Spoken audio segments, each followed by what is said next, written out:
everyone, and welcome to MeowMix, the Carolina Panthers podcast. My name is Steven. My name is Jerry.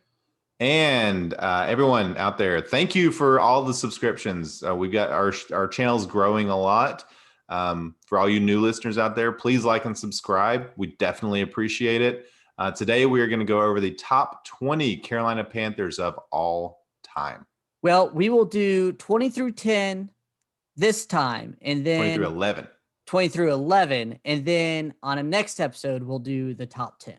Top 10. So next two episodes, top 20 Panthers. Each of us devised a list separately, and we're going to just kind of run through it here. We're going to go ahead and start at 20. So go ahead and start with your number 20. All right. So I obviously am not going to spend too terribly much time on some of the guys here that are on the list, but this guy I wanted to leave off the list. There were two guys I wanted to leave off the list. I mean, it is your list. Someone else. I know. I could have. But when I got down to 20, I was like, you know what? John Casey probably needs to be on the list. You know, an extremely long tenured Panther. I wanted to leave him off the list because of the Super Bowl. Because I still blame him for the loss of the 2003 Super Bowl when he kicked the ball out of bounds, that last kickoff, and gave the Patriots the ball at the 40, and they took no time at all to get down to field goal range. But yeah, I've got John Casey sitting at number 20 all-time Panther. Okay. My number 20 is Christian McCaffrey. I had no current players, so I wanted to make sure I got one in there, and I feel like he's the best at the current time. I have Christian McCaffrey on my list, but he's quite a bit higher. See, here's the thing with me. I'm not going on just a couple years on quite a few of these guys. I went more long-term type of situation. I do think by the end of his career, he will be higher than 20. Yeah, I mean,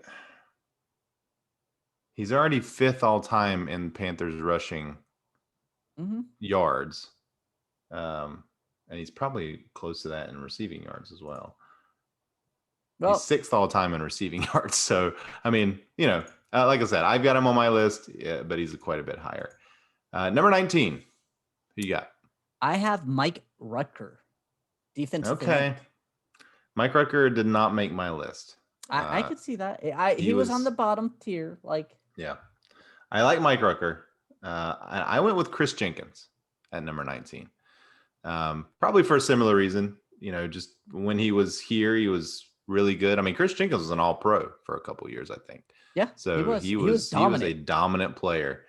But, you know, only here for 6 or 7 years. And those last few years, not great. But he had a really in terms of talent, yeah. He was really good. Even when his last couple seasons, he got paid fat money by the Jets because he was still in not the tail end of his prime.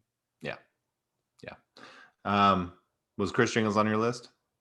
He is. He's a lot higher though. Okay. We'll go to number 18. I've got Charles Johnson. I have John Casey at number 18. Okay. Charles Johnson almost didn't make my list just because of the amount of money he made versus the production he made after he got the big contract. But he is still pretty high up on the Panthers all-time sack list. And honestly, he was always fun to watch. I like Charles Johnson. A nice guy. Yeah, John Casey, for me, all-time leading scorer for the Panthers. Had to put him up there. Speaking of Charles Johnson, he's my number 17. Oh, okay. Well, good for him. My number 17 is Michael Bates. Going way back. Michael Bates, return specialist, but 5-time Pro Bowler, 1-time All-Pro. And see, I didn't think of Michael Bates. I could see how he could be on there, but he's so limited. Right. When I started thinking of this list, I was like, I really want Michael Bates on this list. And I didn't want him super high on the list. Right. No. You know, but I didn't want to put him in at the very end either. So yeah, but Michael Bates, I mean, how dangerous is Michael Bates? You know, we've never had a guy like that since. and not as important in today's league with the way kickoffs are and everything. But for his time, he was the best. All right, moving to 16. I got Jonathan Stewart. Jonathan Stewart's good. Jay Stu. I bet you have Jay Stu a lot higher. Not too much higher. Okay. I have number 16 as Mike Minter, strong safety. Okay. Mike Minter's on my list as well, a little higher. Yeah, Mike Minter's awesome. Jay Stu, I think he's still number one Panthers rushing list. I just had to make the list. Yeah. I agree. He has to make the list. I think there was better running backs in this team history. And one's probably on the team right now. Well, yeah, which is why I have that one quite a bit higher. But Jonathan Stewart, I feel like if injuries didn't derail him, he would have been a really, really good player for a long time. But it happens. It happens. Yeah. Who you got at 15? 15, I have the best cornerback this team has ever had long term. Chris Gamble? Chris Gamble.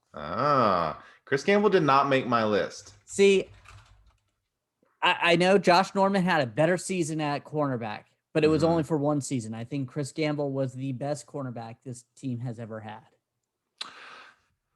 Chris Gamble is deserving. I think I don't have any corners on my list at all. He's probably the only corner on your list.